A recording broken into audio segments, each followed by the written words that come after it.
Olá você, nos encontramos hoje, dia 5 de maio de 2020. Alegria ter você sempre em nosso encontro diário. Quero agradecer a Deus pelo dom da sua vida, para que durante este tempo você possa perseverar na fé. Precisamos alimentar nossa esperança e mesmo diante de todo esse desafio que nós estamos vivendo, temos a certeza de que o Senhor continua a caminhar conosco. Por isso, queridos, quero convidar cada um de vocês, você que está aí, rezando comigo a palavra. Hoje damos continuidade ainda no capítulo 10 de João, versículos de 22 a 30. Lembramos que este capítulo nós encontramos Jesus afirmando que Ele é a porta e que uma vez aquele que passa por essa porta, aquele que passa por Ele, recebe vida e vida em abundância e ao mesmo tempo, conforme nós rezamos ontem, Jesus se apresenta como bom pastor e esta vida que Ele dá é maior, porque Ele vai afirmar: eu dou a vida por minhas ovelhas. Assim, os versículos que hoje nós rezamos, os versículos de 22 a 30 desse capítulo 10, afirma Jesus: eu e o Pai somos um. Portanto, essa passagem de hoje, entremeada com a alegoria do pastor ovelhas, volta aqui com aquela controvérsia: Jesus, Messias e a fé. Exatamente, a palavra que hoje nós proclamamos, e vamos encontrar essa provocação mais uma vez. Jesus e o Messias e a fé. De fato, como provar que Jesus é o verdadeiro Messias? Assim, estão bem determinados o tempo e o lugar. E como eu disse, os judeus pedem a Jesus que diga abertamente se ele é o Messias. Mas ele sabe que, na verdade, aquelas pessoas não querem crer. E também sabem por que não querem crer. Porque não são ovelhas suas e não querem pertencer a Ele. E aí digo já para você, essa informação ela é importante para nós bem rezarmos essa palavra. Não querem pertencer a Ele. Ao passo que as ovelhas de Jesus ouvem sua voz e Ele lhes dá a vida. E ninguém pode arrancar essas ovelhas de suas mãos, porque todas elas são um dom do Pai.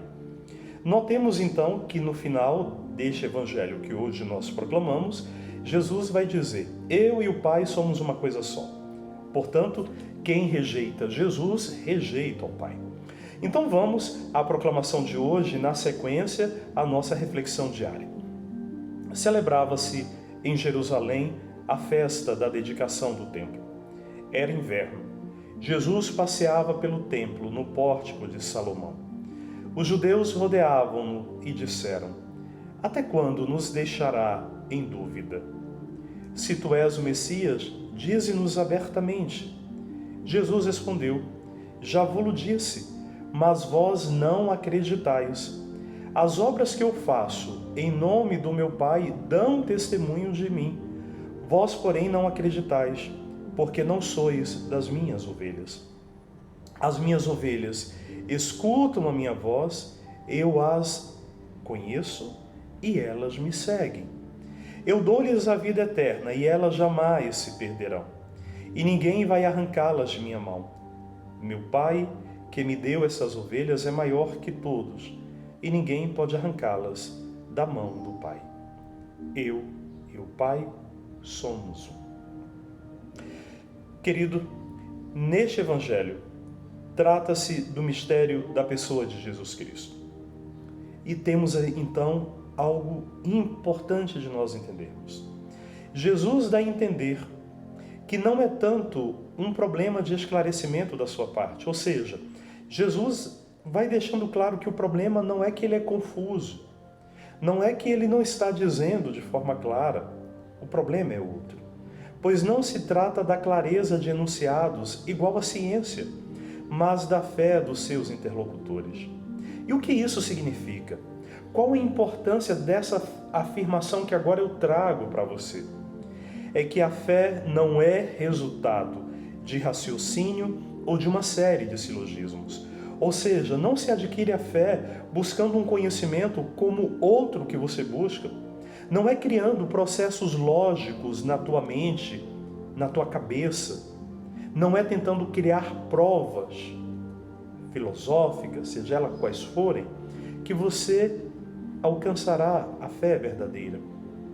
Para entender Cristo e aproximar-se do seu mistério, é necessário pertencer ao seu rebanho e ouvir a sua voz.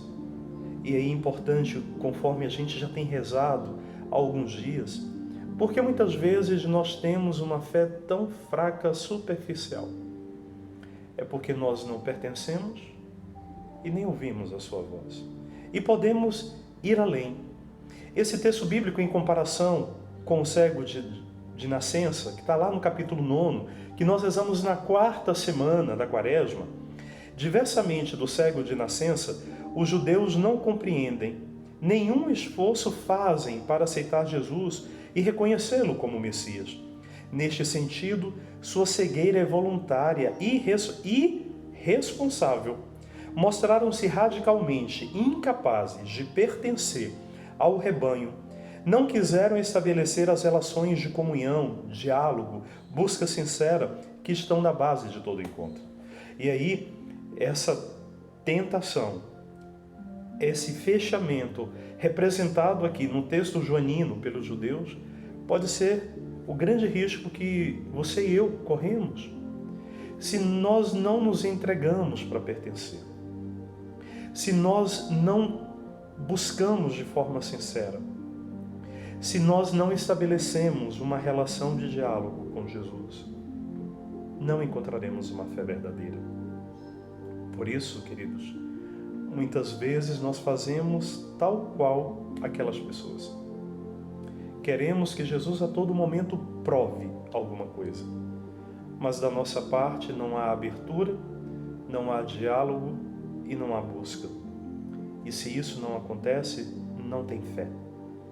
Por isso, peçamos que o ressuscitado, que caminha conosco insistentemente, na sua misericórdia e no seu silêncio, muitas vezes, nos faça compreender que é preciso a gente se abrir para que perceba que Ele já veio e assim a gente encontre e alcancemos uma fé verdadeira, porque estando nele, estamos no Pai.